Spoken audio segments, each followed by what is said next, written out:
Welcome to Tatts Tries It All. Trying it all to grow, learn, and build more creative days. So today, we're going to talk about a course that is chiquito pero picoso, small but mighty. The course is called Explore Squeegee Painting by Lara Fernandez. The course is divided in 5 sections: materials and tools, color wheel, paper and techniques, create your own squeegee painting, and colorful artwork from scan to paper. Lara recommends us to get thick paper, at least 300 GSM or grams per square meter or higher. She suggests us to get the Arches watercolor 100% cotton paper, as it works better than the acrylic paper, but it's a bit expensive. So I'm going to first practice, learn the technique, and then get this fancy paper. Lara also advises us to get a painter tape. I use the frog tape, but she actually uses the brand Tisa. The one I have is a bit too thick. I would definitely recommend a thinner version, but I already had this one. And now we have the spatula, which you can use to remove all the extra painting that is left over, and also arrange where the paint should be placed to have like a smoother distribution when you do the squeegee painting. Now we have also the Catalyst C81. This one is hard and firm, and you can do like short and thinner strokes. But the main character of the squeegee painting technique is the Catalyst W06. This one is made from silicone, so it is more flexible and it is not that hard. It is amazing, so you can do small squeegee strokes using this side or bigger squeegee strokes using the other side. It is very multitasking. It's a bit hard to clean, but totally worth it. And here. And now, Lara recommends us the Vallejo Studio Acrylic Paint. And it is just, the consistency is just way better. It's a bit more expensive, but I do think it makes a difference. And that's it. That's all you need. The next section, I named it Color Wheel, as Lara proposes to get a color wheel to create new color palettes for your squeegee paintings. Sorry, color. Well, once you have all your ammunition of paint, Lara suggests us to do a little inventory where you can see all your paint collection. And she also recommends us to write down the number and the name of the paint, as well as this brand. So here you can see it's the 930 fluorescent yellow from the brand Vallejo. Finally, the star of this section is the color wheel. I got the same one that Lara has, which is the brand from the brand Milan. And what it is really cool is that here you can learn a lot about the color. So from violet, the complementary color, which is like the opposite color in the color wheel, is the yellow. And you can also find the triad, which is like 3 balanced colors that work well together, and you can find them because they're spaced evenly on the color wheel.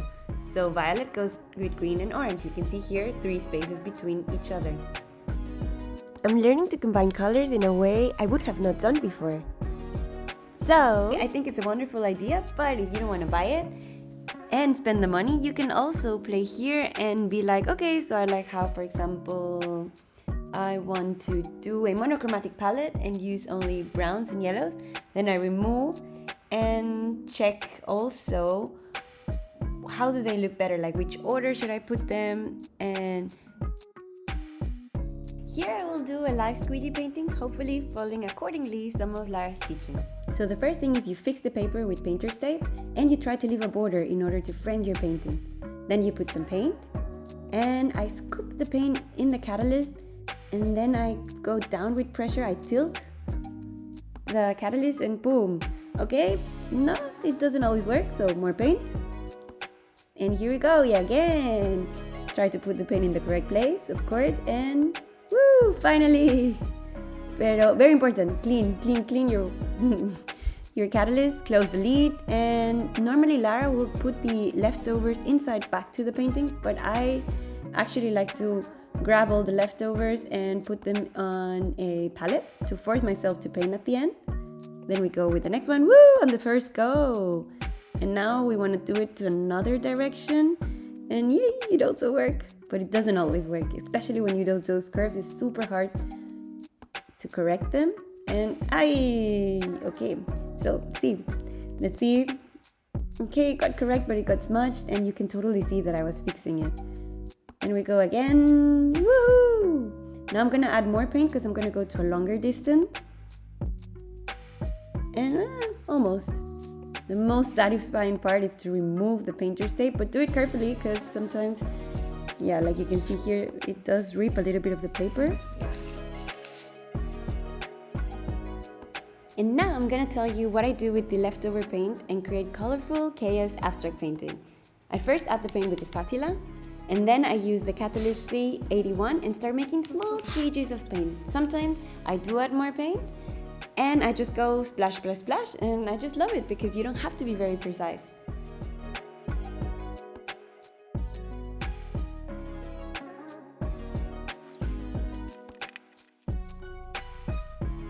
Here you can see some of my squeegees and chaos paintings that I did during and after the course.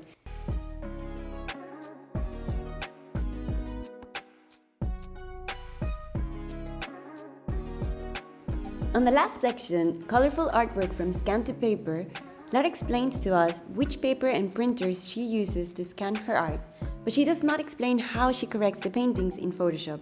I played a bit and added extra saturation to some of the paintings, and I like the intensity. If you like it, here it is. If not, don't worry, don't use it, y listo. First step, you take a picture of your painting, you open it in Photoshop, then you go to the selection tool, you select your painting. It doesn't matter if it's not perfect, we'll fix it. Then you go Command C to copy it, Command V to paste it in a new layer, and then you go to the free transform holding Shift, and then you go Command J, duplicate the layer, and then you go to the adjustments, presets, and choose, for example in Photo Repair, strong contrast is a nice one, or in cinematic the blue mood. But if you want more control, you go to filter, other, HSV or HSL, but don't worry, I know it looks funny, go to channels, holding Command, then you select the color that looks more there, and then you can erase already this funny layer, and you see the selection is still there. And now you just have to go to the mask, hue and saturation, and you can make it as subtle as you want the changes, or as unsubtle and bright and saturated as you want. And that's it. So if you want a course that is easygoing, kind of reasonable price, do it at your own pace, it builds patience, and it's a fun new skill, then go for it. You will definitely have a good time. Thanks for watching, and do check my other course reviews. Tschüssi!